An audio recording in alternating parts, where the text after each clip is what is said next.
If you like the video, make sure to like, subscribe, and comment for more videos like this. Outdoor enthusiasts, what was the most scariest encounter with creepy people in the forests, deep woods, or while camping, hiking, or on the trails? My family used to go camping with a few groups of friends when I was a kid. I remember one Christmas when I was about 5 and we were camping out in the bush. There were 9 kids in total at our campsite. We were allowed to wander through the bush. The parents would give us a walkie-talkie to tell us when to come back to camp. We never wandered far. Anyway, out of nowhere, an unfamiliar voice came over our walkie-talkie. It was a man's voice. He said he was Santa and that he was trying to find us to give us our presents and asked us to look for him. We all ran back to our campsite, all excited that Santa had talked to us. The walkie-talkie was taken off us, and we weren't allowed to go anywhere for the rest of the trip. We were pretty devastated at the time. But I understand the seriousness and creepiness of it now, looking back as an adult. Humming man in Cascade Mountains. Moved west of the Cascades recently. We have been doing tons of yard work, cleaning out trash in the yard, digging out garden beds and repairing them, etc. Disturbing the yard may have done this. I don't know. Anyways, my spouse and I were sitting on the porch, looking at the stars. There is almost no light pollution. The only light around is from an elderly neighbor about an acre away, which is always on. We were watching the stars and heard a distinct humming very close to us in the pitch black darkness. It was beautiful sounding and like luring almost, but immediately we turned tail into the house due to being raised with the knowledge that if you hear or see something, no, you didn't. What could this be? It definitely sounded deep, like a very deep voiced man. The only thing that exists the way that the humming came from is a cow pasture, then a mountain. Does anyone know any folklore? It was unnerving. I know I sound crazy, but there were no humans other than us nearby. So me and my best friend try to go camping once a year. We have been doing this since we were 13 years old. Never really been truly scared or had anything weird happen until last year in the Blue Ridge Mountains.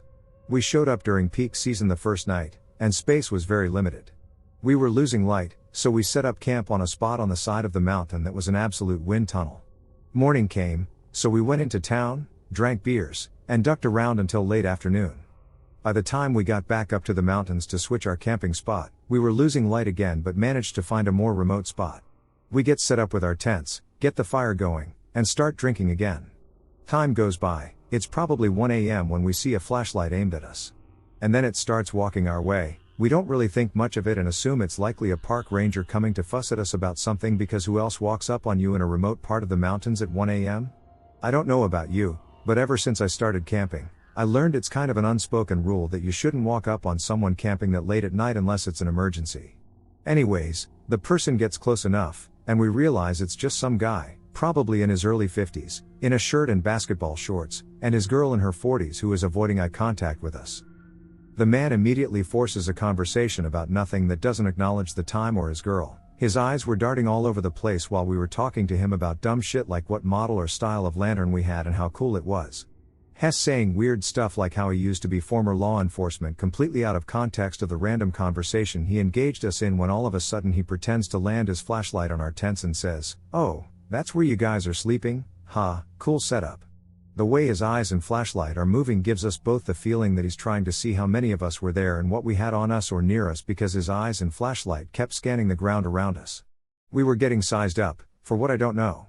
Once this guy sees everything around us, he kind of pauses for a minute, ends the conversation, and walks off into the woods. Once his flashlight disappears, me and my friend look at each other, and without me saying anything, he looks at me and says, "We were packing our shit and getting out of here." So we did. This was the most unsettling thing I have ever had happen while camping. I think this guy was going to wait until we were asleep and come back. I just don't know for what, but I do know we were 100% getting sized up that night. It might not seem like much, but if you have ever had a moment with another human being who was sizing you up, you'll know what I'm talking about. This happened this summer around the 4th of July. My family has a camper in rural Wisconsin. Many of my friends also have campers in the same campground. One night, about 7 of us ages 11 to 16 all decided to cram into a single golf cart and ride along some creepy trails in the woods. It was pretty late, past 10 o'clock, so it was pitch black outside. The gold cart had a headlight, and a few of us brought flashlights, but other than that, we couldn't see a thing. We got quite deep into the woods at one point, and being the oldest of the group, I suggested we start heading back. I just got a bad feeling in my gut and couldn't shake it. I believe my brother was driving the cart, who is 12, and I was really stupid for letting him drive, anyways. He wanted to keep going and ignored me. By this point, some of my friends were fooling around, jumping off the sides of the cart, and stuff. Me and another girl were the only ones sitting on the back of the cart at this point, when we see a tall man jump out from behind a large bush. He had on a dirty baseball cap, so we couldn't really see his face very well, and it was also super dark. My heart dropped to the pit of my stomach when I saw him. No one else heard this but me. He said in a deep smoker's voice, "You kids want to make some money. Weird, right?" Anyway, my friend and I looked at each other in shock. We didn't know what to do. She says she didn't hear him, but I know for sure that's what he said. I immediately tell everyone to get back on the cart and that we are heading back. We didn't see him again, but it still creeps me out. What were his intentions? Why would he be in the middle of the woods? Creepy. I was hiking across Newfoundland, following an old railway that was long ago disassembled and turned into a giant trail, sleeping wherever I found myself at night. One day I ran into a small cottage town, except everything was abandoned. Trailers falling apart, bus conversions burned out, small cabins all shuttered up. It was creepy but intriguing at the same time. The sun was waning, so I decided to set up camp in a mostly empty lot that had an abandoned truck slowly falling into a ravine near it. Cooked up some food and crawled into my tent to sleep. I wake up sometime in the night, and I hear footsteps outside my tent. At first I thought it was an animal, but the steps sound like someone walking, a human. The steps get closer and go around my tent. I slowly and quietly pull out my knife. If he tries to get in, my plan is to stab first and ask questions later. Anyone trying to get into my tent at night in the middle of nowhere is looking to do some kind of harm. My heart is racing at this point, but I try to just be quiet. Luckily the steps start moving away from the tent until I can't hear them anymore. I wait a bit to see if they'll come back, but I don't hear anything. I slowly get out of my tent. I don't see anything. Without turning on my flashlight, I quickly take down everything and stuff it into my bag. After that, I just started walking down the trail to get the hell out of there. I walked until daytime, came across a road, and flagged down a truck. That guy was kind and drove me to town, where I got a hotel. The creepy thing, when I think back to it, was that whoever was likely watched me walk into town from one of the abandoned structures. I'm guessing a squatter. I'd like to think he was just curious, but I'm glad I didn't stay and wait to see if he'd be back. I was hiking a section of the North Umpqua Trail, the northern part of southern Oregon, a few years back with my SIL. It's a 72-mile trail broken into sections that can be easily hiked in a day. At the time, I lived about midway up the trail, fairly remote in a small community. It was mid-fall this one day when we set out. The trail was running along the south side of the Umpqua River and was pretty up and down in the beginning. We made it to a fairly flat section that was running just above the river. There was this beautiful view of the river through the trees, so we stopped to get some pictures and take a water break. I immediately felt extremely uncomfortable. Like someone was watching us. I slowly turned my head to look behind us, across the trail and up a very small incline.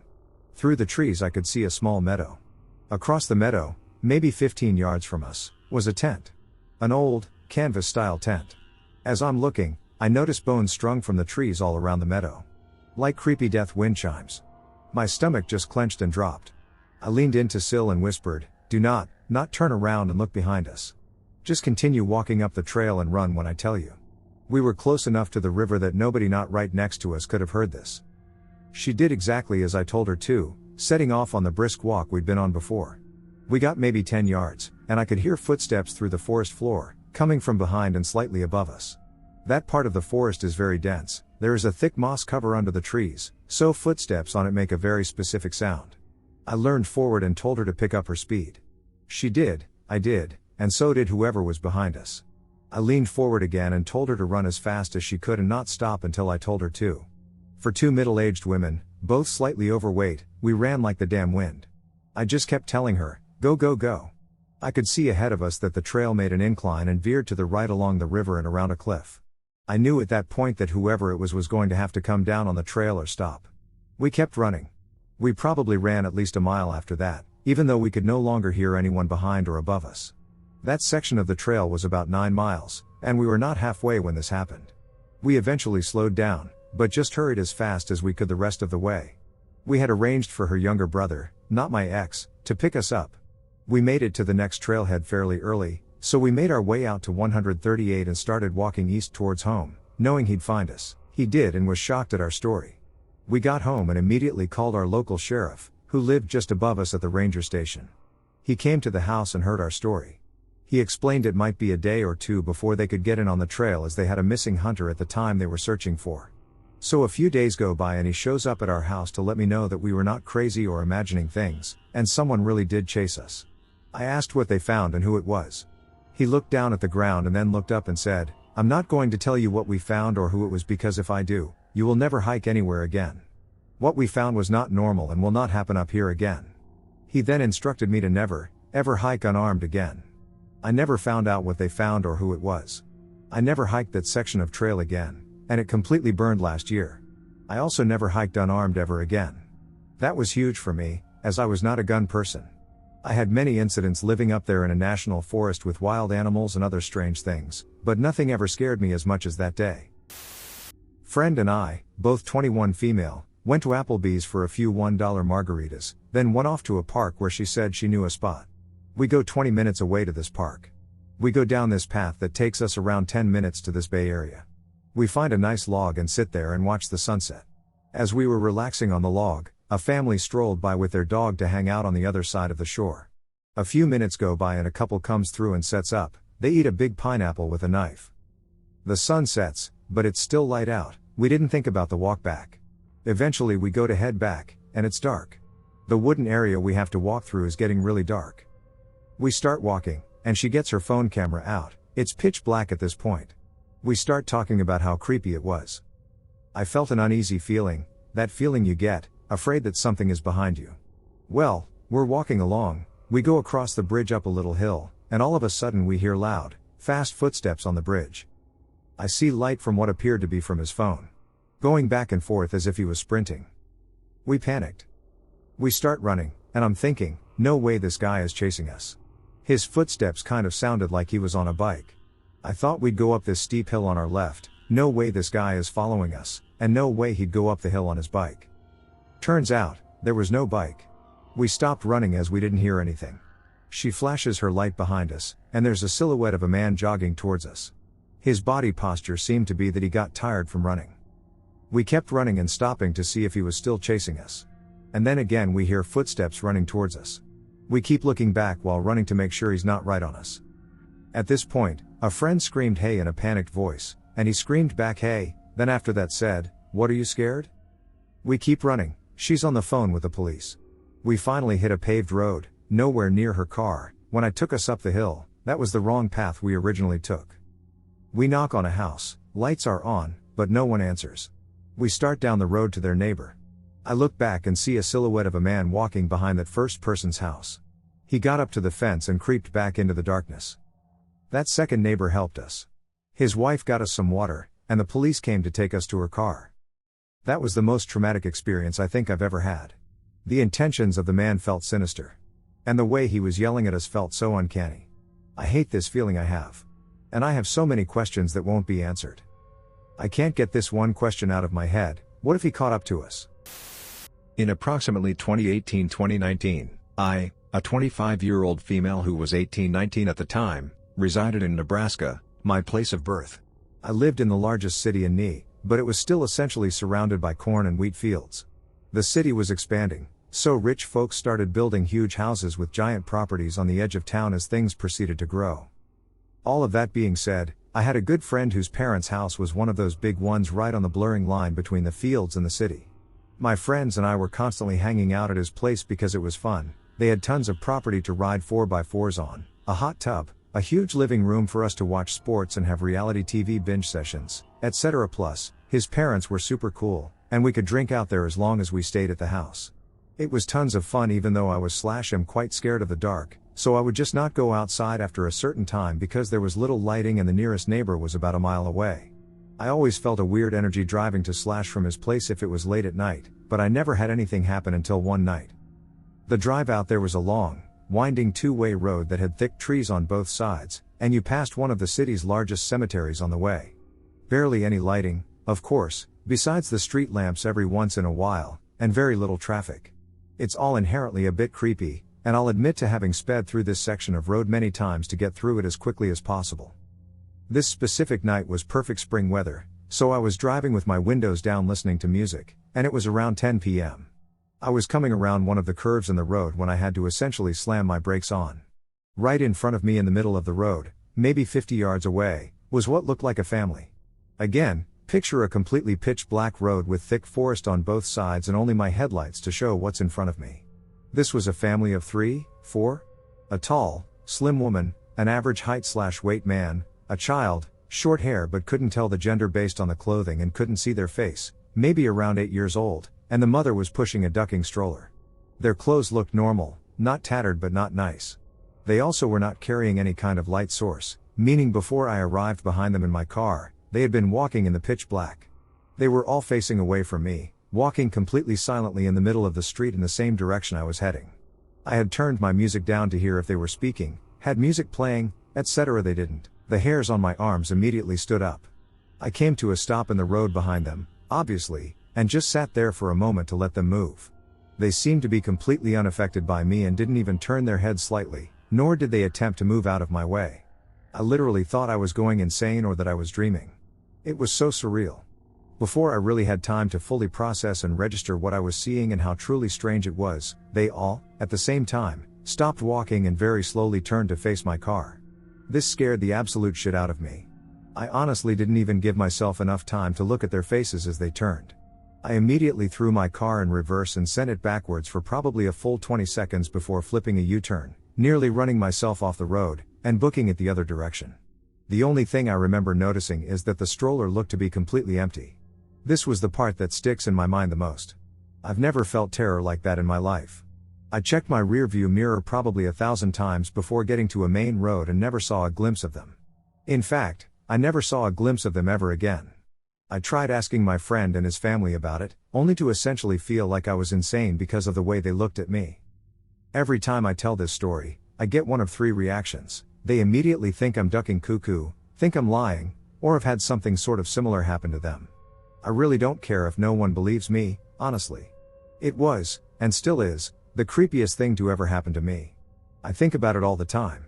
It was either some weird-ass family trying to scare the shit out of someone, a distraction for an attempted robbery/assault/ etc., or it was something more sinister. I'm going to tell myself for probably the rest of my life that it was the first option. My partner and I were deep in the Mount Adams Wilderness area, Washington State, US, and there were no other campers around. We had spent the day fishing and exploring the creek around our camp. Around 2 a.m., he wakes me up and tells me to be quiet. Our little dog is quietly growling and looking in one direction. About 15 yards north of the tent, I can hear rustling and a woman's voice speaking quietly to herself. I couldn't discern any words. There is no light, just the voice and the walking noise. It goes quiet and then picks back up on the other side of the tent, which is even deeper woods, then fades off into the dense forest. My partner had literally grabbed his gun and was getting ready to confront them, but since it seemed to move on, nothing ever came of it. I cannot stress enough how deep these woods were. We had explored the day before, and I had scratches from twigs and branches. It was so dense. The fact that there was someone alone wandering around talking to themselves in the middle of the night without a light or camp is so freaky, and I still get chills whenever I think about it. The next morning we investigated and didn't find any tracks, but there was a really haphazardly lit fire, charred remains, in the middle of a forest/logging road about a mile up. It was still kind of warm. I know there is a small town, about 150 people, about 10 miles south from where we were camped, so maybe it was a drunk teenager? We were almost touching the Yakima Indian Reservation also, and the logging roads were still actively used. But still, so bizarre. This happened to me about 2 to 3 years ago.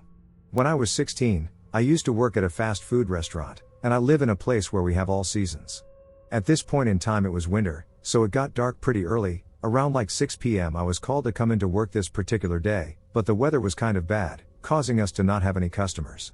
As a result, we had to close the store early. It was about 5:30 p.m. when my manager left, locking the store and making me wait outside for my ride. About 20 minutes had passed since she left, and I was really cold, so I decided, regrettably, that I would walk to a friend's house just a few blocks away, about a 10-minute walk, and wait for my ride there. The store I worked at was on a busy street that was near a residential neighborhood. As I walked away from the store, I started walking down the residential street behind them. I was walking on the sidewalk to the left of the street, as there is only one sidewalk on the right side of the street. If I walked on the right sidewalk, I'd only walk on it for a block, then I'd have to walk the rest of the way on the road. There were also woods on that side of the road. It was convenient as well because on the left side of the street was my store and there were no street lights. I walked about 3/4 of the block when I got this feeling that I was being watched. The block was long, making it about the equivalent of 2 blocks. The neighborhood was really dark, and at this point I had pretty much reached the end of the block and was getting ready to cross the street when I noticed a silhouette of someone walking on the right side of the road near the woods. About 5 feet 9 inches 5'10" looked to be maybe 180 to 200 pounds. I couldn't make out any features, though. I'm the type of person who's very aware of their surroundings and slightly paranoid, as I've been followed, almost kidnapped, stalked, etc. You get the gist. So when I noticed him, I stopped walking and immediately got a sick feeling in my stomach. The man then noticed me and proceeded to walk slowly and yell at me. He says, "Yo, come here, I want to talk to you." I say back, "No, I'm good, I'm only 16. Then I turn around and start walking back to my store. He continues to yell things at me, trying to convince me to come to him. At that point, something in me told me to run, and I did just that. As I'm running, I know I shouldn't have, but I turned my head to see if he was actually chasing me, and to my horror, he was. So I turned up the speed and ran as fast as I could. Thankfully, as I reached the store, my ride had pulled up, so I ran to the car. As I tried to get in, the door was locked. It took about 20 seconds for them to unlock the car, which felt like hours. But eventually I got in and just broke down crying. Not gonna lie, I'm kind of out of shape, so my back was hurting from breathing so hard, and I was all frazzled. This was the first time I was chased on foot, and let me tell you, it's so much more scary, surreal, and intense being chased on foot than someone chasing you by car. Still to this day, I have added trauma from this incident, and it makes it hard to go anywhere by myself, especially in the dark. So to the man that chased after me in the dark, let's not meet again. This happened a couple years ago. I wanted to go to the local wildlife trail to walk in the woods. I had gone several times to hike and jog. I normally went with my boyfriend at the time, but he was working when I wanted to go. I decided to go by myself. I felt pretty comfortable going. I parked at the far end of the parking lot in case anyone else showed up. The trail continues straight from the parking lot for about a mile until it curves up a large hill. Where I wanted to go was the abandoned parking lot with a lake. The turnoff for this part of the trail was about 400 yards down, on the left. Once you turn left, you have about 200 yards of flat trail before it is inclined. The inclined section is loose gravel, and it's quite noisy when you're walking up it. This section lasts for about 100 yards. I felt pretty at ease going along the straight trail before I turned left. When I hit the incline, I began to feel uneasy.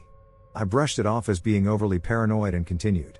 As I was about halfway up the incline, I began to hear the crunching and snapping of trees in the woods to my right. It sounded about 100 yards off to my right. It was just far enough in the woods that I couldn't see what was making the noise. I froze in my tracks and the hair on the back of my neck stood up. I stood still as I heard the crunching stop. Stupidly, I brushed it off as a deer or a bobcat. The crunching was too loud to be a raccoon or squirrel. I continued up the path until I hit the end of the incline. That's when I heard the thing in the woods begin to run at me. I was frozen in fear. My heart was beating 1,000,000 miles an hour. Every hair on my body was standing straight up. I was rooted in place. That's when I saw him. A man was running straight for me while holding something in his right hand. I began to run down the incline back to the main trail. I was slipping and sliding down the gravel. I looked behind me, and he was now at the top of the slope. He had this evil look in his eyes. I noticed the item in his hand was a knife. I almost slipped due to me looking back at the man. He called out to me, "Get back here." His tone was malicious. I sprinted as fast as I could and took a swift turn right back onto the main path. When I hit the parking lot, I didn't look back. I unlocked my car and started it as quickly as I could. Right as I was backing up, he emerges from the trail entrance. He just stands there, partially covered in the shade of the trees. As I tear through the parking lot and onto the highway, he just stares at me. The biggest, creepiest smile comes across his face. He slowly waves at me as I get onto the highway. I never went back to that trail. That encounter has scarred me for life when it comes to hiking in the woods. It was about 2000 or 2001. My best friend and I were 13 years old. We lived in a small town in rural Minnesota with about 2,000 people. Out of our friend group, she and I were the only two that lived out in the country. So we understood the boredom that could ensue but the fun things that would come out of it. Exploring the woods, running around in the cornfields, creating forts, exploring the abandoned house on their property, etc. It was a really fun time for us. One day we decided to take our bikes and ride down some gravel roads. Her little brother tagged along, he was probably about 9 or 10 at the time. We were riding along, laughing, probably picking on her brother, when we saw an old shack in one of the corn fields. The corn wasn't fully grown, so we were able to see most of it. We decided to explore it because, why not? I'm now 33, so bear with my memory. I don't remember much about the outside, but I do remember what I saw inside, and it still gives me the creeps to this day. We peered inside, and the first thing I noticed were posters on the wall of the room. They were on every wall. There was a different person on every poster, and they looked angry. Some held guns pointed right at you, some were pointing their finger, and it felt like they were pointing right at us with their eyes trained on us. In the center of the floor was a perfectly painted red circle. My friend and I remember a star in the middle, but her little brother just remembers the circle. As we are staring at this creepy scene, I feel like we are being watched, and not by the posters. I look to my right across the gravel road and into the cornfield across from us. Standing in the middle of the field is a man. He's just watching us. He's not waving his arms, not yelling at us, just watching. I alert my friends, and we look at him together. I awkwardly wave, and he continues to just stand there, no wave back. We are sufficiently creeped, so we jump on our bikes to get away. We are on gravel, which isn't easy to bike on, so it's taking us a while to get going. We bike away, and I repeatedly turn around to see if he's still there, and he is still watching us. He barely moved and only turned his body slightly to angle in our direction to keep watching. I still can't get over how he just appeared in the middle of a field like that. Recently, I've been thinking of this, so my friend, her brother, and I started a group chat. We all shared what we remembered, and they basically said everything I did above. What I didn't know was that they went back the next day, and everything was gone. Even the red paint on the floor. A week later, whoever owned it donated it to the fire department to be burned. I don't know what was going on in that shack. Some thoughts have been weird rituals, target practice for some militia dude, or just some weird creepy guy who has poor taste in decor. Whatever it was, it still weirds me out to this day. My friend and I backpacked into the raggeds. We found our campsite 9 miles from the trailhead. Our plan was to go hiking to a basin to try and summit a peak the next morning. We woke up at 6 a.m. and got ready for our hike. We walked on the trail for a few miles until we couldn't find it anymore, so we decided to just follow the creek up. We walked up the creek for a mile or so, but it was too slippery and sketchy to keep going. We decided to get on a shelf, probably 100 feet from the creek. The shelf wasn't any easier, it was covered in ferns up to our necks, and we realized we needed to find some sort of game trail or easier way. While we're making our way through the ferns for a mile or so, we decided to go filter some water at the creek. On our way down to the creek, we found some trash, 2 soda bottles and a jet boil canister. We thought it was odd because of how remote we were. I asked my friend if he thought it washed down in a storm, but it didn't make much sense for that to have happened. We made our way down to the creek to filter some water and took some time to recover. We walked up into the forest and found a bone hatchet laying on the ground. I thought it was pretty cool and wanted to keep it. Then we started to look around the area, and that's when we came across the campsite.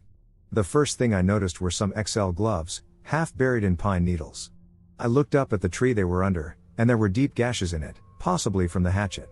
I thought that was odd, so I told my friend to come look. This is when we both just felt some bad energy, but we decided to keep looking around. I picked up some trash and put it in my pocket when I heard my friend tell me to come look what he found. There was a tiny pond. The first thing I saw in the pond was a basket, but I looked harder, and there was a big black tarp, and it looked like it was wrapped around something big. My heart dropped. Right when we saw that our fight or flight instincts took over and we decided to run, we ran up towards the basin. The forest where we're running was thick and steep. We felt like animals running from a hunter. When we got far enough to feel safe, we tried to rationalize what we saw, but we honestly couldn't. We had to go back down to the creek because we got cliffed out. We followed the river for another mile or so before it started to open up into a wetland area. We found some hunters' campsites and the trail, which was a relief, so we kept pushing to the basin. We found a little stream and filtered some water but didn't fill our water bladders up. We started to follow the trail up the ridge. We were pretty much just following elk trails the whole time until we realized we were running out of water. We looked at our GPS maps and saw there was a drainage about a mile from us, so I decided to keep pushing, hoping it had water. We lost the trails again and just decided to walk across a super high exposure shale field to get to the drainage, but I was dehydrated, my legs were cramping, and I could barely take another step. I almost fell 1,000 feet to my death multiple times on that shale field. Finally, we made it to the drainage, and there was water. We filled up our bladders and drank a lot of water until we felt better, so we decided to keep pushing through the shale. When we got up on a shelf, and that was when we saw how far we actually were from the basin and the peak. So we decided to turn around. Our way back went a lot better. We met the hunters who were camped and talked for them for a while. We told them about that other creepy campsite, and the hunter said this would definitely be the best place for someone to do some sketchy stuff. He showed us his GPS app so we could follow the trail back instead of bushracking. He said if you get in the shits, your trail will never go near the creek. We headed back to our campsite, and when we got there, we looked at the hatchet closer. It looked like it had blood splattered on it. We put it away and tried to have a good night at camp. The next morning we were hiking out. While we were hiking out, we came across some other hunters. We started talking to them, and we just kept getting red flags from them. They told us they had rented some llamas and they were at their camp. We hiked down to their camp, and from across a creek we just saw so much smoke coming from where their campsite was that we thought the forest was catching fire. We dropped our bags and ran. They had left their campfire smoldering, and there were sticks on the hot coals and a bag of Blackbeard fire starters on the hot rocks right next to the fire. We put the fire out and hiked out to go tell Forest Service and the Pack Llama Company about those people. My friend turned the hatchet in to the local police department. We are still waiting to hear back about everything. I do an awful lot of overlanding and very remote camping. I'm generally not afraid of the wildlife, it's the humans you encounter that far away from everything that scares me. I like to use topographical and surveyor maps to find areas that aren't maintained anymore but hopefully have a rock-based road that we can find in the bush. After a morning of looking for one that I was sure we could find, I ended up coming onto an overgrown path that had seen a lot of foot traffic, tight to get my vehicle through, but after 50 yards of bush scraping, I was on a pretty good bush road. After that, we wound up this rock and shale road towards what we were hoping was a waterfall and or hot spring near an old logging base camp. I had clocked it as 11 kilometers from the main road when we came upon an old high-lead logging crane abandoned in the bush. I'm from a logging family, so I had to get out and check it out, thus starting the short but lasting encounter with whatever it was we found up there. I was climbing on this old piece of equipment as my partner got her camera set up to shoot it when I saw what looked like a wooden pulpit a little ways down the road. It was built so a person could be standing about 10 feet off the ground with a grass clearing in front of it. A few crosses were on it. Right at the bottom of the ladder to get on it, there was a 4-square, 6-high chain link cage, locked. That was the first thing that really caught my attention as this being abnormal. I walked around the corner a bit, and I'm standing in the front yard of a squatter's shelter, completely rigged for off-grid. The building had solar and was obviously being hidden from overhead surveillance. I could hear my partner asking where I was as I calmly but quickly went back to the vehicle and told her what I found. As we went back towards the house to take some pictures, I heard the first of 3 shots fired from below us. The best judge for distance I had was that it filled my ears, at that distance where the sound of the gun is in front of everything else in your hearing range. We sorted the duck out. I heard the second shot when we were getting in the vehicle and again after we were leaving. Obviously my partner is convinced we're going to get violated. I'm just concentrating on getting down the hill. Eventually we kind of settled down, and I conceded that we were going to camp somewhere more public that night. We decided to stop at a tourist location very remote still, but it's popular. She wants to go literally hug this gigantic tree. I stay back and cook some lunch. As I'm idly grilling and minding my own business, a very busted ass first-gen Cherokee stops on the road near me, then very slowly drives by me, hard staring at me as I try to act like I'm not being stared at. They stuck out like mad in something that beat up out there. I don't know for certain if they were who shot at me, but I absolutely, in no way, told my partner about that shit. After we got back to civilization, I told our local Mounties about it. They were extremely interested in knowing every detail I could recount. A year later, I camped on a ridge opposite from where it would have been. With optics, I found the logging equipment on the ridge, no sign of the shit shack. I have been hiking at one of my favorite trails for about 3 years now but have had several creepy encounters over the years. Luckily I always hike with my 90-pound dog. He's the sweetest boy but will protect me. The first encounter was 3 years ago in the winter, when I was walking up a hill and my dog started growling, unlike I've ever heard. I look around and realize there's a man in the shadow of the woods watching us, and when I notice him, he starts walking slowly towards us with his head covered. I said hello as usual, and he didn't respond. I kept walking and got a feeling that I should turn back. When I did, I realized he had turned around on the trail, middle of a hill, so not a common turnaround point, but once he saw me, he walked into the woods and stared out at the valley hugging a tree. So nothing too crazy, but it just felt off. Around the same time a year later, we are walking on the same trail, and again, my dog starts growling. He usually is very excited to meet anyone or anything. I realize there appears to be the same man standing off in the shadows watching us, but I figured maybe my dog just scared him so he was standing away from us, waiting to cross the bridge, otherwise he easily could have kept walking along the trail instead of waiting for us. We cross the bridge and continue walking. I again get a feeling that I should turn around. When I do, I realize he is behind us, so he has no reason to be waiting for us to cross the bridge. I sit down with my dog by my side and pull out my phone while making it clear I've seen him, not staring, just glancing in his direction. He stops when I turn around, even though I'm off the trail and not in his way, but continues walking after I pull out my phone. I start walking back and find a large stick he had left that had been sharpened with a knife into a spear. I take the spear and continue walking while looking around me the entire time. I know now I should have reported it, but I just convinced myself I was being paranoid. About a year later in the winter, I'm walking along this same path, maybe stupid, but I took a year off and again, just convinced myself I was paranoid. It's snowing with the trails mostly empty, and I suddenly see a bunch of trees with frowning faces made out of snow, despite not seeing anyone on the trail for miles.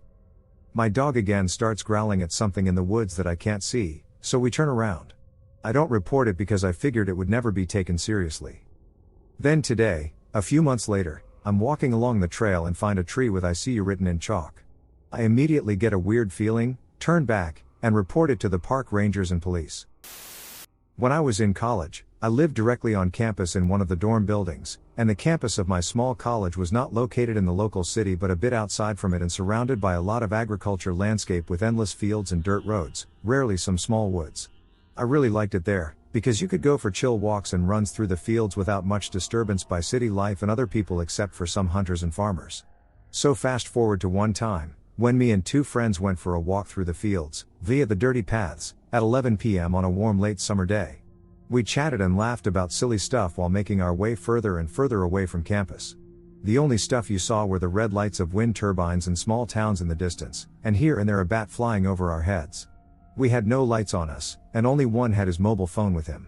When we were like 5 kilometers away from campus, we checked on maps. We got to a crossing and wondered where to go to make it back to campus without going the same way we came from. We decided for the path that went to the right, and then things got weird. Bear in mind we were all tall guys in their early 20s, which felt kind of safe and not easily scared. The first thing I noticed was a shadowy object moving in the distance down the path we started to take. It was barely noticeable, but definitely something was moving there. The others noticed it too, and we joked about some horror movie shit but shrugged it off as some deer that was crossing the path. We continued further into the path and forgot about the shadow until we saw a high seat perch. They are everywhere for hunters, near the path. We decided to climb on it to take a rest and enjoy the dark landscape. In the distance, you could see the silhouette of some of the small wooden areas, like 100 meters away from our spot. As I was gazing around, my eyes caught some lights moving through the wooden area. I wiped my eyes, and when I looked again, I saw that it was a person with some kind of headlamp running through the woods, like not jogging, like a full-force sprint in a parallel direction to our spot. We checked later on Google Maps and there was no path through that wooden area. I told the others, and together we followed the light all the way to the right side of the woods, when one of my friends decided it would be funny to scream in the direction of the person. He screamed something like "hello," and the light of the headlamp turned around directly in our direction. After a few seconds, it turned off completely, and we couldn't see the person anymore. And then the eerie feeling kicked for all of us. I'd why, but the idea of a random person in the middle of nowhere that kind of knows where we are but we can't see anymore scared the shit out of us. We climbed to the hunting perch and booked it off the way we came from with a pretty fast walking pace. While on the way back, we kept looking back behind us to see if something was following us, and I swear we saw some shadow moving again down the path behind us. But it was probably just hallucination because we had this eerie feeling now. Back to campus, we went to one of the guys' dorms, downed a beer, and talked about what happened. We couldn't find a good explanation why a person would act like that in the woods there. Hunters usually don't sprint full force forward here, especially not alone, only if there is like a big group hunt, but that would be loud with many dogs. And a trail runner at 11 p.m. in a random wooden area with no trail seemed also off, but who knows? Anyway, we never found out who that was and kept away from that part of the path in all upcoming walks. This happened when I was probably 13 or 14, so sometime around 2013. I live in a very small town, no stores, not even a gas station, pop. Less than 1,000, in New England. My friend and I, after a day of school, decided to take a walk on an old rail trail behind my house. This rail trail goes on for miles and crosses several states, almost in a perfect line. These days it is not in use, and there are not even train tracks anymore, just a long path. That being said, many people in town use it for walks, bikes, riding horses, etc. Anyway, on this day we decided to take a walk, which we rarely did. So, we walk up behind my house and start walking down the trail. We probably make it a mile and then turn around to head back. While heading home, one of our topics of discussion was horror movies. We both got a little spooked thinking about all the scary stuff, but it wasn't like we felt truly unsafe and scared in that moment, it was just the thoughts. Because of those scary thoughts, I felt a need to turn and look behind us. Behind us, about 100 feet, I see a man walking wearing a long black coat, trench coat-like. He is also holding something in his hand. The second he sees me turn my head and look at him, he begins sprinting towards us. I say to my friend, "Run." She turns to look, and well, we ducking ran like our lives depended on it. We ran all the way home and went to my barn, which is at the top of the hill on my property, so it was the closest safe space in relation to the trail. Still, to this day, no one has believed us, but there was just something off. Could he have just been a jogger resuming his run after a break? I guess so. But why the long coat, and what was he holding? Like I said, my town is extremely small, there is absolutely no crime here, so it may have been hard for others to believe there were any malicious intentions, but like I said, it felt wrong, and the way he just began sprinting towards us when I saw him still haunts me to this day. He just looked menacing. Years ago, when I was still a teenager, my friend Justin and I would often go longboarding at night, as my friends and I were quite the night owls. We loved the freedom of almost never seeing another soul on the roads or the paths we frequented. Even when using main roads, it would be very rare to see a car out so late in such a rural area, and you could see and hear them coming from very far away due to their headlights and the noise of the vehicle disrupting the peaceful silence of the night. We were really into it at the time and would often ride our boards for miles and miles, sometimes not arriving home until the sun was up. One particular night, we decided to ride a few miles away from our usual back roads to take one of our favorite hidden routes. It began with a narrow, paved path that was the only piece of land separating two sides of a long lake. It would often sink under due to rain, and we wanted to seize the opportunity to use it before it rained and went underwater again. It was roughly 2 miles long and was extremely relaxing to ride through due to the scenery. After making it to the end of the lake, we decided to continue moving and turn into a very close path that leads directly into densely wooded wilderness preservation. As we came up to the first hill, we looked down at the bottom into the blackness. We both noticed what appeared to be a tiny, moving ball of dim light down there. It moved so strangely, and it was extremely difficult to make out what it was. Rather than shine our flashlight down, we curiously watched it for a few moments, whispering to each other about what it could possibly be. All at once, that small light turned into multiple blinding lights and extremely loud revving sounds, overwhelming our senses that had become accustomed to the dark and silence. Acting purely on fear, we instantly turned around and ran as fast as we could, hearing yelling and revving gaining behind us. By sheer luck, we managed to run off path into a very dark, very overgrown hole in the side of a hill overlooking where we had just come from. We decided to hide in the natural dugout of this hill, hoping the plants and darkness would be enough to protect us from whatever was happening out there. We watched our pursuers ride up to where we had originally been standing. There were 4 men, 2 on 4-wheelers, and 2 on full-sized motorcycles. They were yelling at each other about something, but we couldn't make out what they were saying due to the distance we had covered.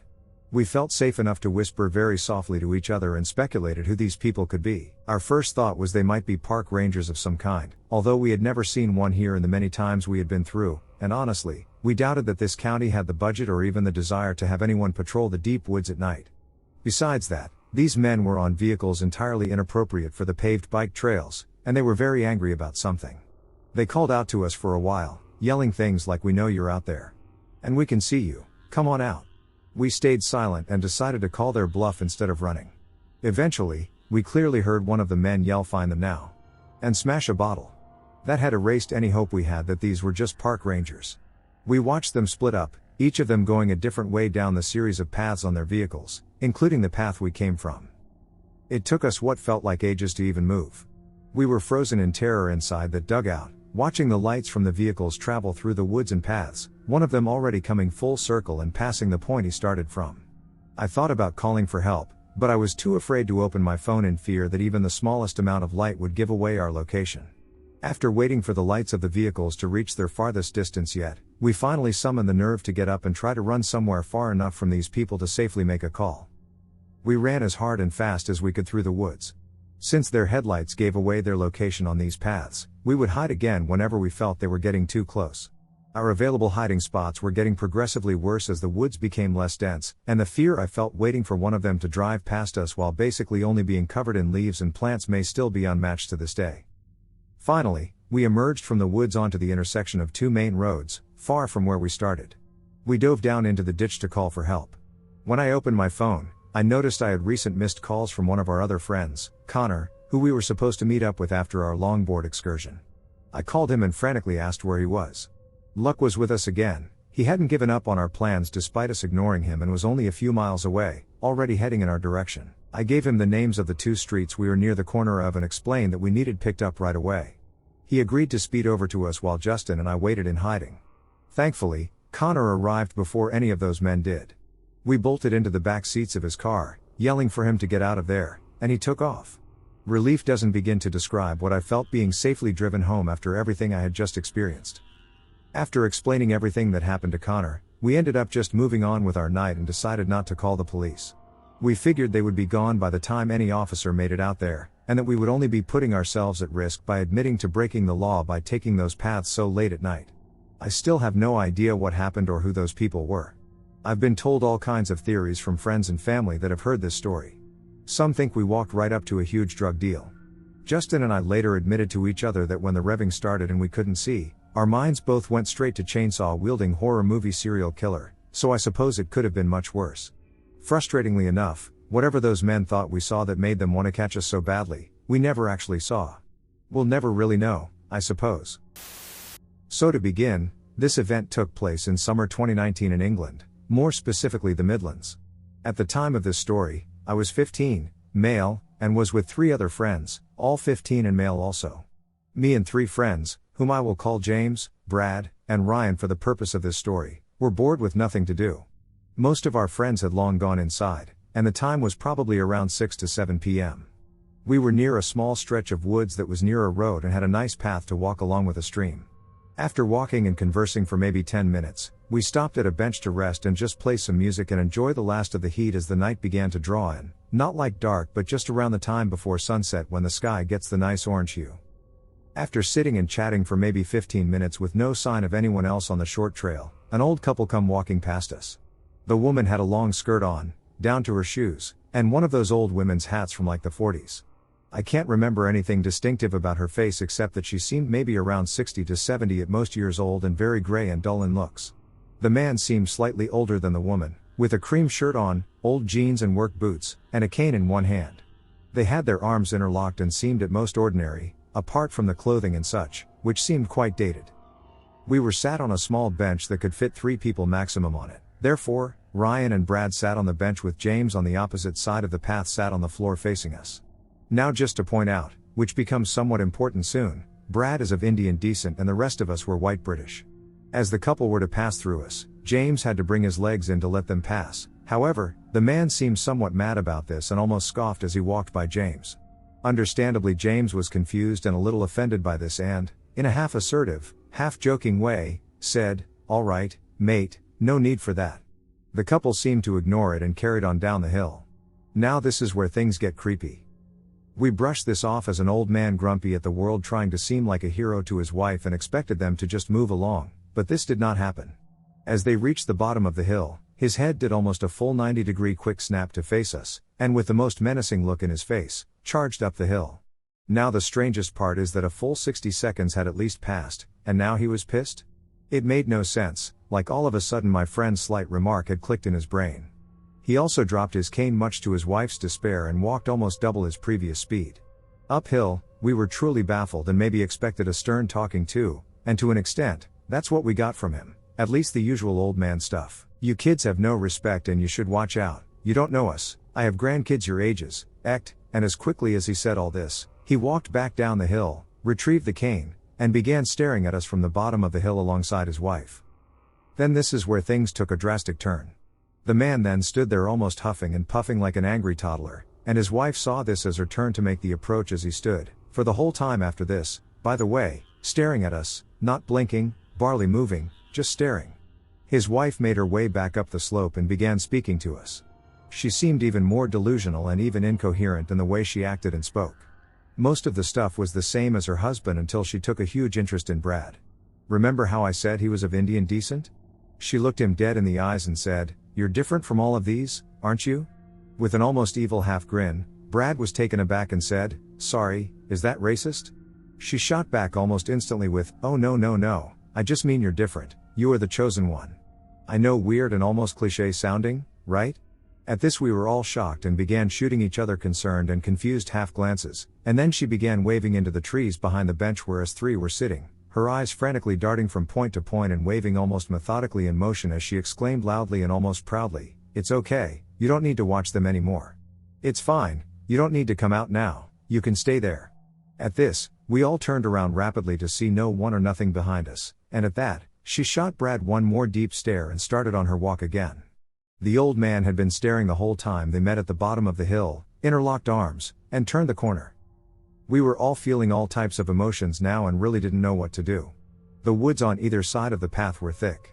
So thick, in fact, even teens couldn't enter it, let alone OAPs, so there was only one place they could have gone, which was follow the path on. Ryan had the smart idea to see where they went, so no less than 20 seconds after they rounded the corner, we followed it at almost running walk speed and got to the end of the trail, but no sign of them? At the end of the trail led to three directions: left, into an alley and a shop with a dead end, right, onto the start of a busy road with nothing to see, and straight, into a cul-de-sac that also had a dead end right at the bottom. Me and Brad went straight. Ryan went left and James went right, but you guessed it, they were gone. How? We met up in disbelief and shock and confusion and everything in between. The sun was now pulling in and we needed to make our way home, and therefore that's what we did, and on the way home was at least a 20 to 30 minute walk, half paranoid, we would see them again but not really flustered. It's now been like half a year and we'd all forgotten about these people and never seen them again, but after listening to some of the stories here, it reminded me of that evening, and I thought you guys would like to hear it. Thanks for sticking this far, and if you have any ideas or questions, please leave them in the comments. This happened to my husband and me about 3 years ago, late November. It still gives us chills to this day. While living in Seattle, my husband and I would frequently go surfing.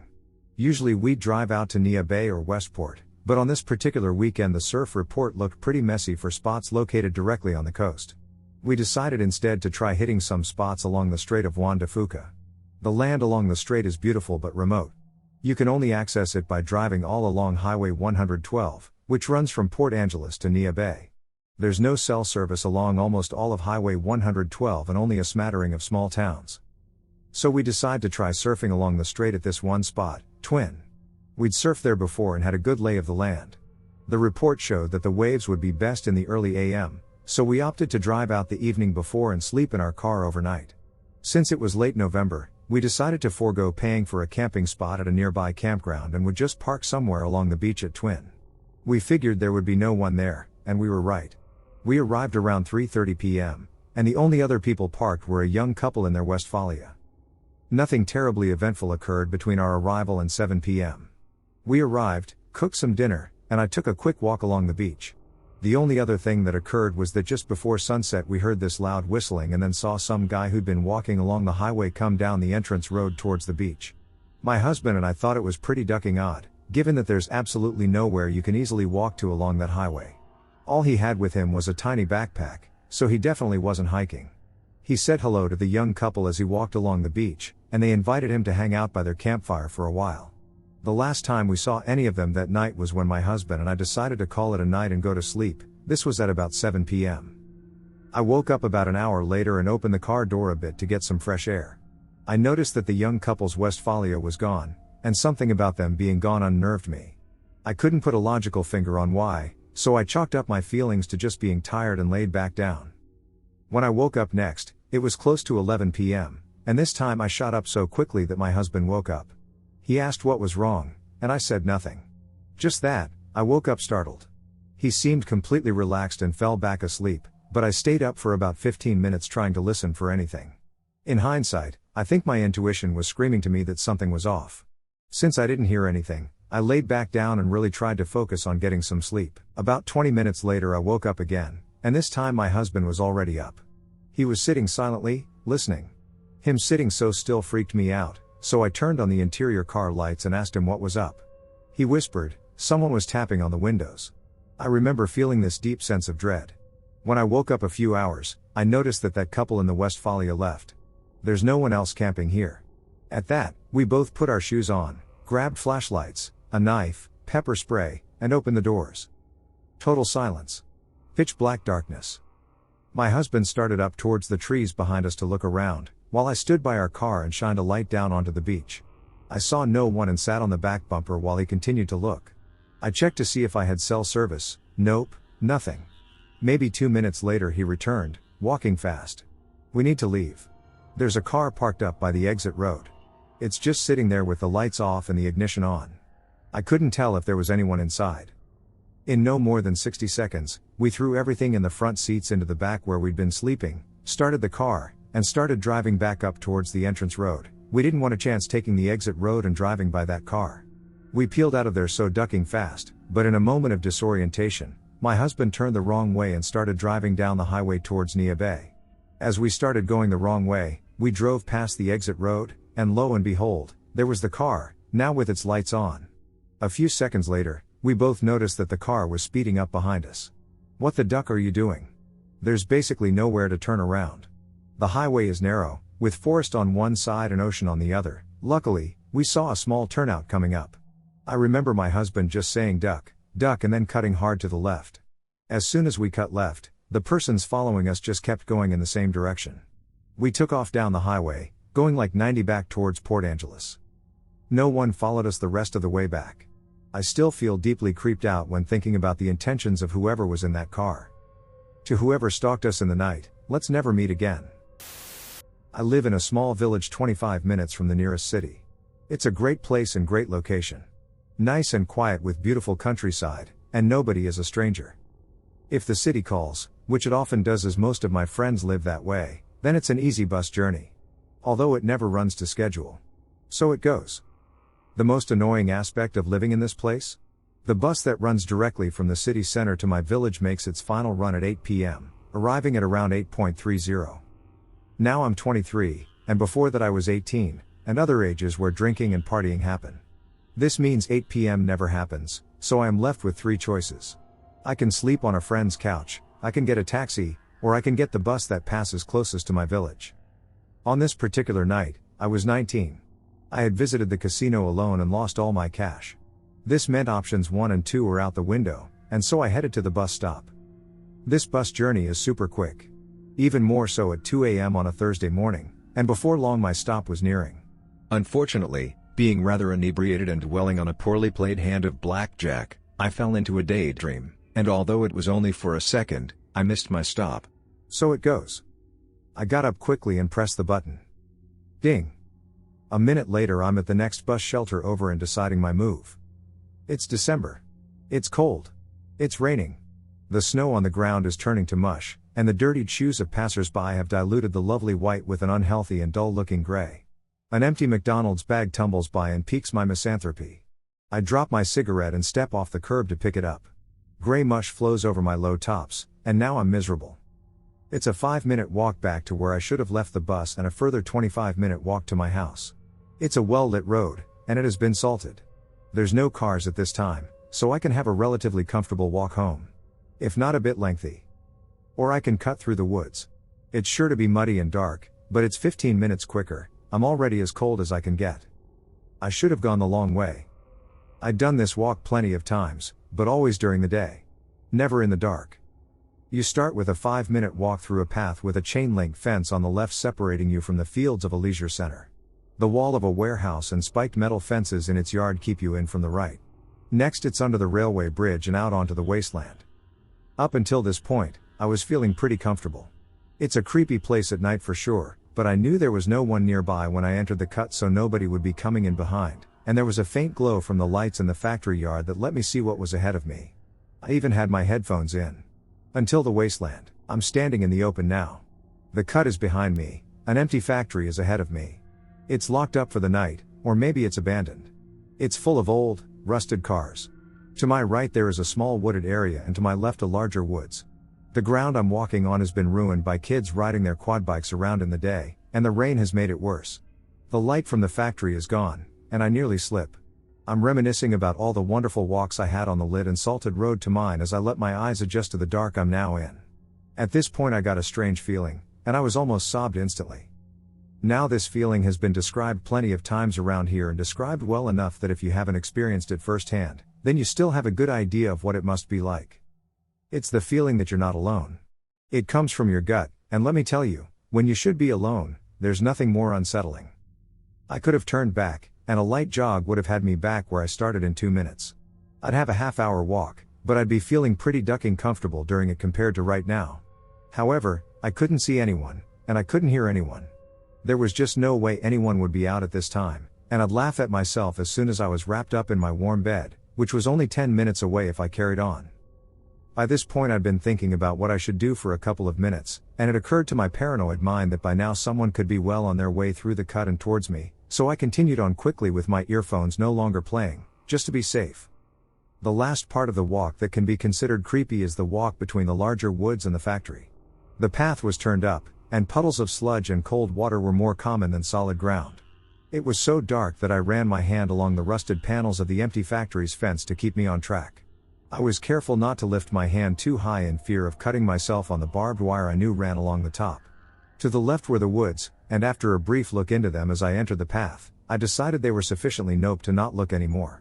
The trees were so bare and threatening, and it was so dark that I couldn't see more than 10 feet in. It gave the illusion that I was further from society than I was, and I didn't like it. I sped up. Then I was falling over. I had kicked a large stone on the floor, and it had sent me tumbling to the ground. Luckily I didn't land in a puddle and was no worse for wear as I got to my feet. Snap, snap, crutch. Even remembering that noise will ruin even the calmest of my moods now. My eyes widened, and my stomach became the floor.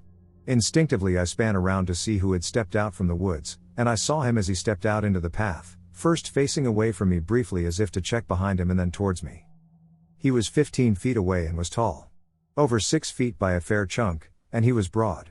His hair was long, and it covered half his face as he hung his head, either looking straight at the floor or up at me. I couldn't tell. I was totally sober now, and although I was aware I was breathing heavily, I couldn't hear myself for the sound of my heart in my ears and chest. I wanted to say something that made me seem like I wasn't an easy target for whatever he wanted. Vua is all that I managed, and he just stood still, saying nothing. I didn't know what to do. I could run at him and fight. I could run into the woods. I could ring the police quickly. I did my best to calm myself down so I could think clearly, but right then he started to walk towards me. Slowly but deliberately. He lowered his head further to the ground. I just turned and sprint. I heard heavy splashes behind and knew that he wasn't just walking now either. I just ducking sprinted, praying I wouldn't be caught and praying I wouldn't trip or fall. I ran out of the woods. I kept sprinting up the hill and through the park, waiting for his hand to grab my shoulder at any second. I sprinted through the streets as I grabbed my house key from my pocket. I jumped over my fence and got straight into the house, locking it immediately. I didn't look outside. I never peered back as I was running. I'll never know how far he chased me or how close he came to grabbing me, and I really hope I'll never know what he wanted. Big creepy man who was waiting in the woods to chase me. Let's not meet again. This story occurred in the summer of 2008. I grew up in Oregon and was acquainted with the outdoors at an early age. My favorite hobby came to be hiking, particularly in areas that are either very dangerous or isolated. The health benefits of hiking were secondary to the thrills of walking the edges of exposed cliffs, being in cougar and bear territory, and knowing that I was far from help. Into the Wild was released in the fall of 2007, and I immediately fell in love. Being a high school senior, I could barely go another week living in my parents' house. The movie spoke to my sense of adventure and inspired me to hike the California portion of the Pacific Crest Trail upon graduation. I made it from the Mexico border to Northern California without much incident. I saw rattlesnakes and black bears and experienced dehydration, but nothing happened that made me fear for my life. Somewhere in the Lawson National Forest in northeastern California, I walked around a bend in the trail only to be startled by two people sitting on a rock dressed in nearly all white. Their faces were dirty, their appearance disheveled, and the man had a long, unkempt beard. Both seemed to be in their 40s. They looked like the couple who kidnapped Elizabeth Smart. What struck me as odd about the encounter was encountering anybody at all. I frequently went days without seeing a single human being. Their white clothes could be explained away by the need to escape the California summer sun. Their scruffy appearance could be explained away by the fact that most thru hikers abandon personal hygiene on the trail. After I said hello, they said nothing and simply watched me as I passed. Even that I didn't find odd. I chalked it up to them being foreign and not knowing what to say. I camped a few hundred yards off the trail that night, as I always did.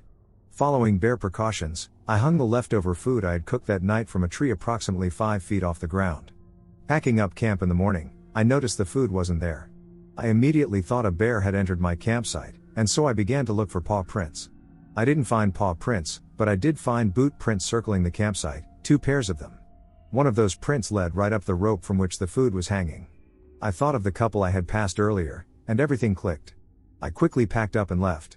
My mind was racing the entire day, but I figured the couple was simply hungry. If they had nefarious intentions, they would have come for more than the food. Several days passed, and my mind was at ease again. I had begun to circle my campsite with sticks to wake me in the event of an intruder, animal, or otherwise. I awoke in my tent one night to the sound of those sticks crunching. I grabbed my hunting knife. I tried to relax by telling myself that in the middle of nowhere, the source of that noise is much more likely an animal than a person. Then I heard frantic whispering. It was impossible to tell which direction the voices were coming from. Being in the dark, surrounded by trees, 100 miles from the nearest city plays tricks on your senses. I debated yelling out, claiming to have a gun, but instead decided to be silent and retain the benefit of surprise. I heard footsteps circling my tent and was ready to slash in whatever opened it. But just like that, it was over. No more footsteps, no more whispering. I lied frozen awake in my tent until sunrise and opened my tent to find nobody there. The only evidence something had actually happened were the boot prints, the same as before. Several more days passed, and I was now in Shasta National Forest, probably 50 to 75 miles from where I first encountered the couple. The trail became more or less a goat trail. Being on the side of a mountain and above the tree line, I could see the trail winding for miles in front of and behind me. I stopped for water in the rare shade and noticed 2 hikers miles behind me. All I could see were 2 white dots moving along the mountainside. I immediately said out loud, "Duck this trip is over." I pulled out my map and looked for the nearest town, which appeared to be Costella, located off I-5. The only problem was that it was 25 miles away. I hiked well into the night, trying to gain as much ground as possible. I kept losing the trail and decided to set up camp, this time far off the trail and into the forest. I got in my tent and tried to sleep, but every little noise kept me awake. After a few hours in my tent, I heard the telltale signs of another terrible night, the footsteps, the whispering, the sticks breaking. Sound travels far in the absence of other sounds. I knew they were close, but I wasn't sure how close. All I could think was, this is ducked up, this is so ducked up. God damn it. Finally, a flashlight hits my tent, lights up the entire thing, and goes dark. I unzipped my tent and climbed out carrying my knife, yelling nonsense into the dark. It was sort of like that cliché scene in movies where people in the wilderness hear sticks breaking around them and the camera pans around the trees because the people have no idea which direction the sound is coming from. Then I heard footsteps running towards the tent and barely made out a figure moving in my peripheral vision. I turned and ran deep into the forest. I tripped several times and ran into several trees. After running for approximately 5 minutes, I tripped, rolled, and came to rest next to a downed tree. I got under the tree trunk and laid still. I saw the flashlight moving around in the distance. I laid under that tree for hours. I was certain they were gone, but I didn't move. Eventually birds started chirping, and I knew sunrise would come soon. Once it did, I made my way back to the trail, abandoned my campsite, and walked the rest of the distance to Costella, where the Pacific Crest Trail crosses I-5. I hitchhiked my way to the town of Mount Shasta and spoke with the police and Forest Service. They put me up in a motel for the night, and my parents drove from Oregon to pick me up the next day. I followed up with the police and Forest Service months later, who told me there had been similar reports of items disappearing from campsites throughout the surrounding national forests. However, there had been no other reports of the terrorizing that I experienced. As far as I know, nothing ever came of the couple. Why I no longer go camping, and why I really love my dog. I used to love camping when I was little. Our family would go multiple times a year with a large group of my parents' friends and their kids. On average, there were maybe 10 of us at a time, which was a bit of a logistical challenge since we always headed out to this one really remote beach on the coast. Actually, we weren't the only ones. There are always yachts bobbing just off the shore with people in them and other campers lining up and down the beach. Most of them also had children or teenagers, so it wasn't a wild party scene. It was very much an informal family holiday spot. There was even a small building with toilets and showers installed nearby, even though this was the middle of nowhere. I guess the local council must have figured it out and got sick of people peeing behind bushes. We took a trip up in spring 2011. I'm really bad with time, but I know this because I got my dog in winter 2010 after picking her out that November from the shelter as a birthday gift from me to myself as I paid her adoption fee. Parmesan came to me as a 6-month-old puppy who had been rescued from a dogfighting situation. We're not entirely sure what breed she is exactly, but my best guess is a lurcher/staffy mix. She is a wonderfully well-tempered dog with people and most dogs, but you absolutely do not threaten her, she'll have you. So by the time of this camping trip, I'd had Parmesan for a few months. She'd never come camping with us before, but as far as my family is concerned, dogs go on camping trips, so when we all piled into the car, she came too. Unusually though, none of the family friends could make it, so it was only me, my sister, my dad, and my mom. I didn't mind, I wasn't that attached to the other kids, I'd rather play with my dog, and I'd still have my sister. The drive took the best part of 6 hours, and because we'd left a bit later, although I don't remember why we'd left later than normal, we arrived at sunset. Not a good time to be building a tent, but we'd expected to arrive to other campers already set up and the beach illuminated in campfires. The beach was empty. In spite of this, my parents started taking stuff out and trying to build the tent. They asked us to fetch some of the lighter bags from the boot of the car while they sat pointing a flashlight at the sand to see properly. I rolled down the window of the car for Parmesan before getting out. It was pretty hot for that time of year, and I wanted her to have air. Always gotta be looking out for my furry little homie. As we're fumbling about in the dark, on a beach, in the middle of nowhere, it's pretty spooky. The one road that led to this beach was circular and had a bridge over the water, meaning you could basically circle around the beach like a big zero shape if you felt like it. I wasn't really paying any attention to the road, I was complaining I was tired, as kids want to do, but my mom was. After maybe 15 minutes of my dad trying to nail the tent into the sand, my mom's asking him, has he seen that car drive round? It's been a few times. My dad kind of shrugged her off, he's sort of like that. I don't know if he said anything back to her, but after a few more minutes, a car pulled up next to ours on the road, and someone got out. It was maybe 15 or 20 feet from the cars to where we were, and the light was pretty low, except for the torches. We weren't expecting to see anyone else out here at this point, and I think my mom said it must be the security. I don't know why a random beach would have security. I think what she meant was the Wildlife Trust or something, as they do occasionally come down to do their nosy. The guy was walking pretty unevenly. He must have been drunk or high because he had that stagger to him. There was absolutely no way this guy was sober. Cool. A junkie. Not an unusual find, but it's rare to see them in the wild. As he walked into flashlight range, we realized he was carrying a large knife, maybe 15 inches? Although I was small at the time, maybe my sense of scale was off. I don't like my dad, but credit to him, once he saw this, he got up immediately, holding onto the camping mallet, and put us all behind him. The man began to shout wildly at us that we can't camp here, and he was just letting us know. My dad tried to initially be a bit low-key with the guy and told him that was fine, we'd leave, but this didn't work. He kept coming closer to us, so my dad started shouting, and the man kept shouting back. My sister and I were crying. I remember shaking. I was utterly terrified, as I'm sure anyone would be in that situation. It really did seem like this guy and my dad were going to fight, and I'm going to be honest, I didn't fancy my dad's chances. While it's grim to consider, I'm absolutely convinced he would have killed my dad and possibly us as well once he was done, as I don't think my mother would have had the common sense to run with us. I love her, but she's always put dad and her relationship with him above us. This isn't how it went down. A bolt from the black like a wolf descending on its prey took us all by surprise, most of all the man with the knife. In that moment, Parmesan was the apex predator large canines represent in nature. She got him good by the arm and clamped down hard, ripping his jacket and shredding the skin underneath. He dropped the knife as it had been in the arm she had gotten him by. He kicked her, punched her, and eventually got her off. He grabbed the knife from the sand and ran back to his car and drove off. Parmesan didn't follow him. She stayed with us, muzzle covered in blood. Quickly as we could, we gathered our things and all got back in the car, all pretty shook up by the incident. I looked Parmy over, she was okay, but the car's window was much more open than I'd left it. We think what happened was that when the shouting started, she must have put her paws up on the gap I'd left for her. As it was an old car and had the rolly down windows and not an electric button, we think she must have been able to hit it with her paws to force it down enough to squeeze out. This is not the end of my story. We were all pretty scared, and since we had the dog with us, we couldn't book into a hotel for the night. My parents decided just to drive home so we could all feel safe, but first had to drive into the nearest town for petrol as they were kind of low. I spent the time trying to clean Parmesan up a little. I'd always loved dogs, but what she'd just done for me blew my mind. As we drove into town, we came across a petrol station, but it looked closed. My dad drove up closer to get a better look and stuck his head out the window to get a better look at the sign. My mom asked him what on earth he was doing, and he told her he was trying to see when it opens. Never. My heart duck sank. Parked in the corner, behind a van, so we hadn't seen him at first, was the man with the knife.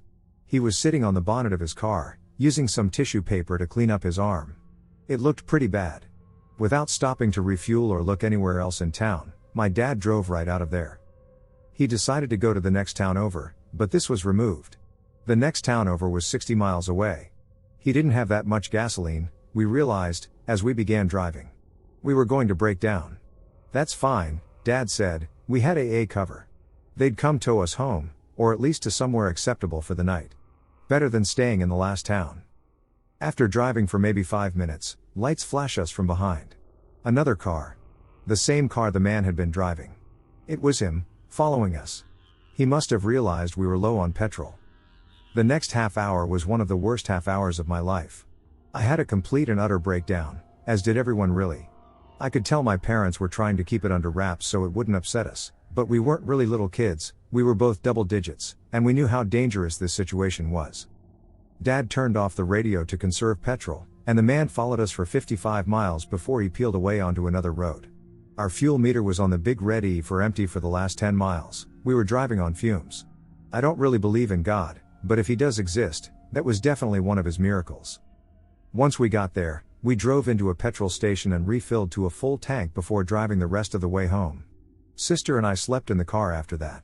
I only woke up once we made it all the way home, just grateful nothing worse had happened than that. After getting some sleep, my mom called the non-emergency line for the police and reported what had happened. They never got back to her after that, but apparently the woman she spoke to said they may wish to in the future, as he matched the description given of a suspect wanted in relation to a murder charge. No idea if he actually was that guy or just a random psycho. As I said, they never got back to her. So what's the takeaway then? Other than crazy man on the beach, let's not meet. Well, for me, it's that I love Parmesan. She's still with us now, old as the hills and twice as grizzled as one of my mom's friends likes to joke. I don't know why she did what she did that day, I couldn't tell you what her thought process was. What I do know is that this poor puppy was born into an environment where they neglected her, only to be rescued and taken to a shelter where her mother and siblings all found homes before her. Despite how badly people had treated her, when I took her home, she forgave but never forgot. I think the saying is I never trust a person who doesn't like a dog, but I always trust a dog when they don't like a person. They have a profound understanding of human body language, and I think she must have understood how much danger we were in. If you're able to, please adopt. You might find yourself in a situation like mine one day. I promise you, if you're willing to save a four-legged friend's life, they will pay you back tenfold if they're able to, without a thought for their own safety. I paid £78 for Parmesan's adoption fee, which is a lot when you're a kid, but it chills me to my bones knowing if I hadn't been so instant on a dog I might be dead. This is truly the scariest, most horrible thing that has ever happened to me. I have never been so petrified in my life. To this day, I still do not know who this man was, what he was trying to do, or if he still is where I saw him. I'm sorry for how long the geographical description is, I just want everyone to understand how secluded I was when this happened and how badly it could have ended if it wasn't for my parents. I was back home for the summer for the first time in a year after starting university. Our home was, still is, just outside of a small town with forests all around. There was also a small man-made lake, which was diverged from a river that ran for miles through the forest and ramified into a few streams east of the lake. Near my home, there was a small grassy path that led to the river, following a stream. It was a long walk, but one I used to go on often as a child. I knew the forests well, I knew where I could cut through dense trees to meet the stream. The walk I would go on always led me off the path, which turned northwest slowly, so away from the stream, and then took a sharp turn to the west after a few miles, at which point the stream was hidden quite deep into the forest. I'd continue to walk north and follow the stream through the forest to get to the river, then follow it west to get to the lake. It's easy to get lost in this forest because the terrain isn't just a slope down to the water, it goes up and down, and you end up completely surrounded by trees. I'd spent many days wandering around there alone or with my dad over the span of 18 years. I never saw anybody else in the forest. I went there twice that summer, both times alone-ish. The first time I left in the morning, I walked along the path away from the stream to the sharp bend, then cut back into the forest. I reached the stream after an hour or so. As I was running my hands in the water, I heard a bell from far away, coming from the north. Something was making a bell ring fervently and periodically, which I found strange.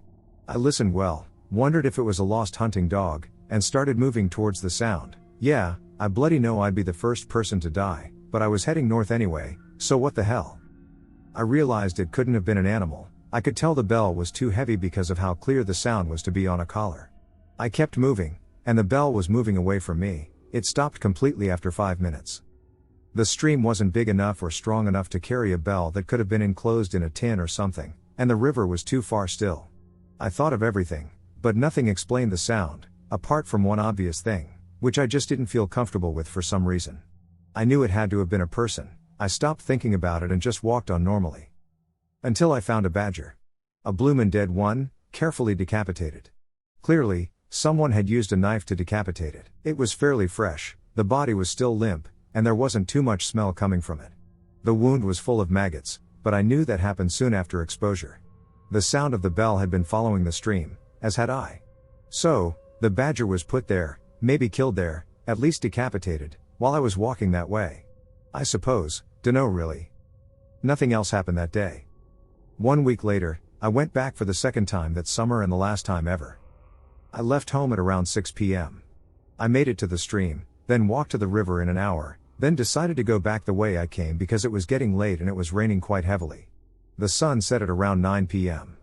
I was walking as fast as I could. The sound of the rain in the trees was surreal and loud. I was somewhat trotting with my head down for a while through the clearest and most open part of the forest when I bumped into something heavy. The smell was sickly. It was the decomposing body of the badger with his head strung to his front paws. That area looked a bit like a ham because of the way it was tied, just swinging from a tree, like an almost literal load of bollocks.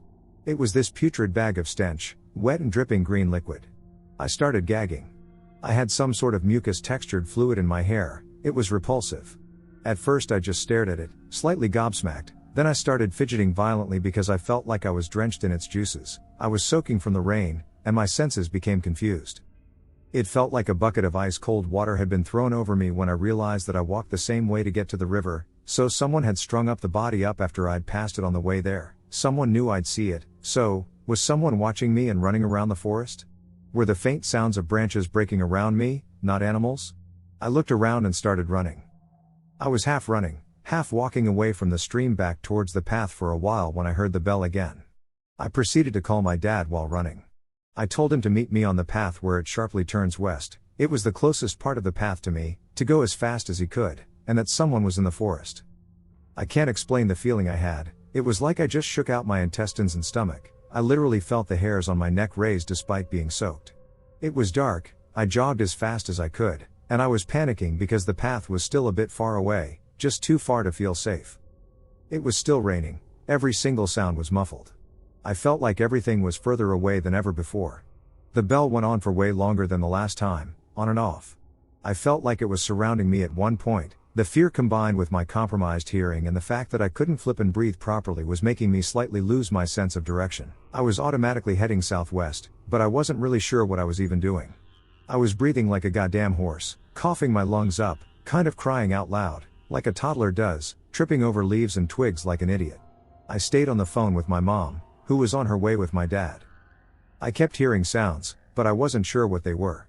My mom was screaming on the phone at the same time that they were on the path, that I needed to run, that my dad had gotten out, and was heading east from the path bend. I was terrified, so I went into survival mode. I was doing the half-running, half-speed walking thing again because I was out of breath.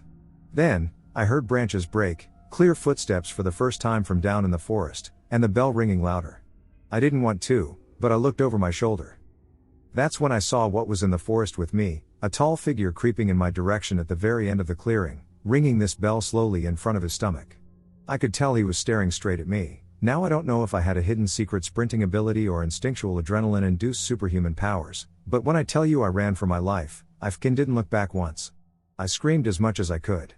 I lied, I'm on the phone with the police, they are on the path. Dad, I can see you, I'm here. I wanted to yell, Dad, please, where are you? But I kept that to myself. I felt like something awful was going to happen. I felt like the man was right behind me. I kept telling myself not to look back. I was gasping and wheezing, crying so hard, and screaming for my dad. I felt shivers on my neck and then switched off. I just ran. I even dropped my bag and only realized I didn't have it anymore when I was in the car. I felt like my phone was my only way home. Things no longer felt real, it was like my legs were moving by themselves. I didn't know if the man was still following me, I could only hear my heart beating in my ears and the bell. I finally heard my dad shout my name, and I knew he was coming my way and that he could see me because of the intonation of his voice.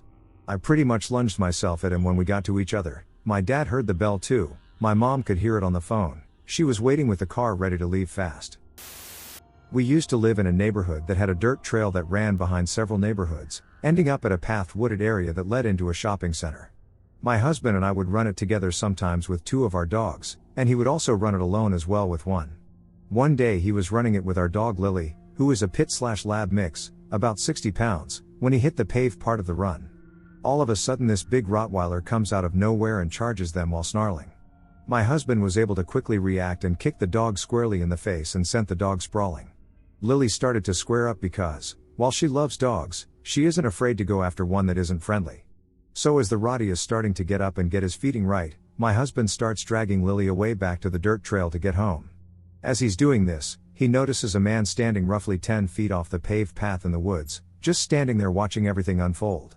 Not calling his dog back, not saying a damn word, just standing there. Was probably about 6'2" and largely built. My husband gets back unharmed and tells me what happened. So I'm like, oh duck no, that's suspicious as duck. We called the police and drove to the shopping center.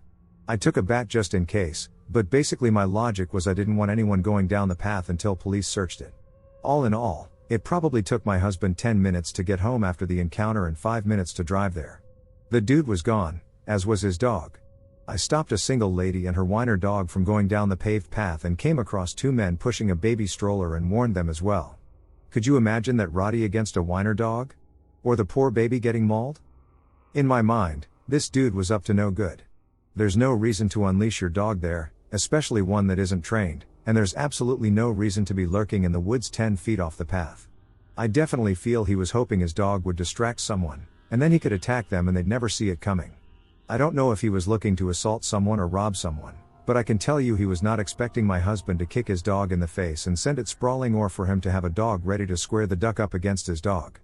Police searched, but like I said, he was gone, so they just issued an alert throughout the area to be careful and not walk or run alone. Stalked by a psycho on a summer camp camping trip. I should start by saying that I always hated going camping. My parents sent me to summer camp every year in Colorado, which involved at least one camping trip into the woods. Despite the brevity of these trips, I always resented them, the heavy bag, the lack of toilets, the spiders that always found their way into my tent. When I turned 16 and became a camp counselor in training, however, my distaste for the whole experience briefly changed. At that age, we were only a few years older than the oldest campers, but we were given considerable leeway in what we were allowed to do. Most nights, we would have to stay in the cabin with our campers, but it was rumored that the camping trip was a time where the counselors in training would get drunk, smoke weed, and hook up with each other after everyone else went to sleep. What I didn't know, however, was that the events of that camping trip would dissuade me from ever going camping in the woods again. The trip began as any other. Altogether, there were around 30 people on the trip, 4 counselors in training, 4 counselors, and around 20 or so boys and girls between the ages of 13 and 14. Walking in a single file line up and down the various trails, you could hardly hear any sounds of nature over the conversations and laughter of the campers. Several hours went by, and we made our way through a dense marshy area and up a steep incline populated with evergreens and aspens. I wasn't the most athletic kid, so it was around this point that I found myself at the back of the line with one of the other counselors in training, Jordan, as well as 2 campers who were also struggling to keep up.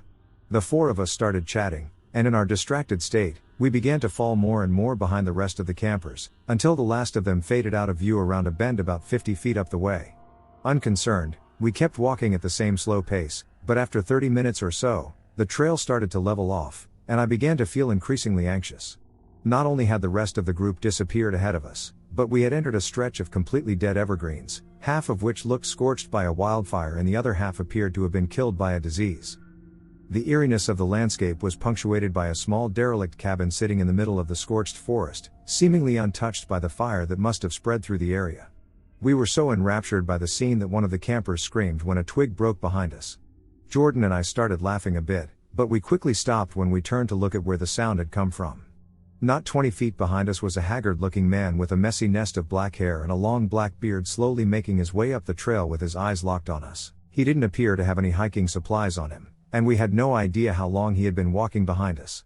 Being young, we were naturally pretty freaked out, but Jordan managed to give the guy a slight wave before saying to the rest of us, "Come on, let's speed up and get back with the rest of the group."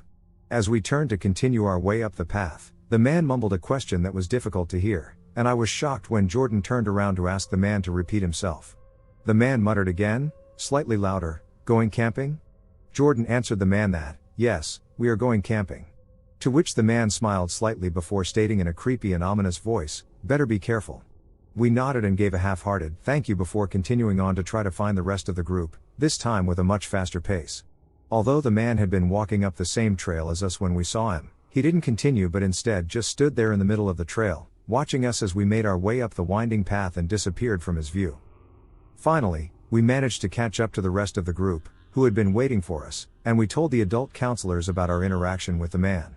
They just shrugged it off, telling us that the guy probably lived in that cabin and just wanted to know what we were doing near his property. Still, I felt unnerved by the encounter, and when we finally arrived at the campsite, I couldn't shake the feeling that the man had somehow followed us. Eventually, though, I put it out of my mind and managed to enjoy myself a bit. Everyone else had gone to bed, and Jordan and the other counselor in training from the boys' cabin had brought 2 warm Mike's Harders that they had stolen from the counselors' quarters, and I took out a joint I had stashed away for this exact occasion. To avoid getting in trouble, we decided to hike out into the woods a bit to smoke the joint, and we made our way to the edge of the river where we had washed our pots and pans earlier in the day. The spot was eerily silent, and the thought of the man from earlier kept popping into my head. Assuming that I was cold, not anxious, Jordan gave me his blue hoodie, and this prompted one of the other girls to suggest that we switch tents for the night so I could sleep in the same tent with him and she could sleep in the same tent as the other boy. I had absolutely no problem with this, and after smoking the joint, we made our way back to our tents, which were pitched slightly away from the others, and we discreetly sipped on the Mike's Harders while telling scary camping stories. Some time passed, and one of the boys was in the middle of telling a rather muddled story that he was clearly making up on the spot when he suddenly stopped. In the silence, we could hear what sounded like footsteps crunching on pine needles about 40 feet away, near one of the other campers' tents. As we strained to listen to what was going on, the noises stopped, and, even though we assumed it was just one of the campers getting up to go to the bathroom, being stoned and hopped up from the scary stories, we decided to call it a night and go hide in our tents. Jordan followed suit, and we awkwardly made out before eventually going to sleep. I don't know what time it was, but it must have been quite late when I suddenly woke up to the distinct sounds of footsteps walking around near my tent. Shot with adrenaline, I tried to lay as still as possible and quiet my breathing. From the sound, it was apparent that someone was less than 3 feet away from the front of my tent, seemingly pacing back and forth. I turned to wake up Jordan, but I was immediately put at ease when I saw that he wasn't next to me. Assuming Jordan was the one I had been hearing, I closed my eyes, and I was just beginning to drift back to sleep when I heard the tent unzip. I felt Jordan lie down next to me, and after a few moments, he put his arms around me and began to spoon me. After nearly drifting off to sleep again, I realized I had to go to the bathroom and muttered something about having to go pee before beginning to unzip my sleeping bag. Seemingly annoyed by the noise, Jordan lazily turned over, pulling his hoodie up over his head, before going still again. Quietly, so as not to wake him, I unzipped the tent and quickly scanned the campsite for any movement. Comforting myself that Jordan had just gone pee and was fine, I put my shoes on and began trekking from our campsite to the designated pee zone. I had just made it to the area and pulled my pants down when I heard rustling coming from the campsite, as if someone was rummaging through our supplies and bags. Still slightly drunk, I tried to pull my pants up, and, in my haste, I lost my balance and tried to catch myself with a branch that made a loud snapping noise when I grabbed it. I tried to gather myself as quietly as I could, but when I finally managed to look up, I could see that there was a figure making its way across our campsite in my direction. Before I could even think, I was blinded by the bright light of a flashlight shining directly into my eyes, and the light was getting bigger, so, whoever it was, they were coming toward me. Frozen and panicked, the figure got 10 feet away from me before I heard Jordan's voice say, "Sorry, it's just me. I breathed a sigh of relief, but then Jordan asked me something that really confused me. Have you seen my blue hoodie? I know you gave it back to me, but I think one of the campers might have stolen it from my bag while I was sleeping. After a brief pause, I managed to stutter out, but you were just wearing it when you got back in the tent. What he said next made my blood run cold. What are you talking about? He said, it's been missing since we got back from the river. I even went down there to see if I had left it by accident, but after I couldn't find it, I thought I'd check the boys' bags, and that's when I saw you.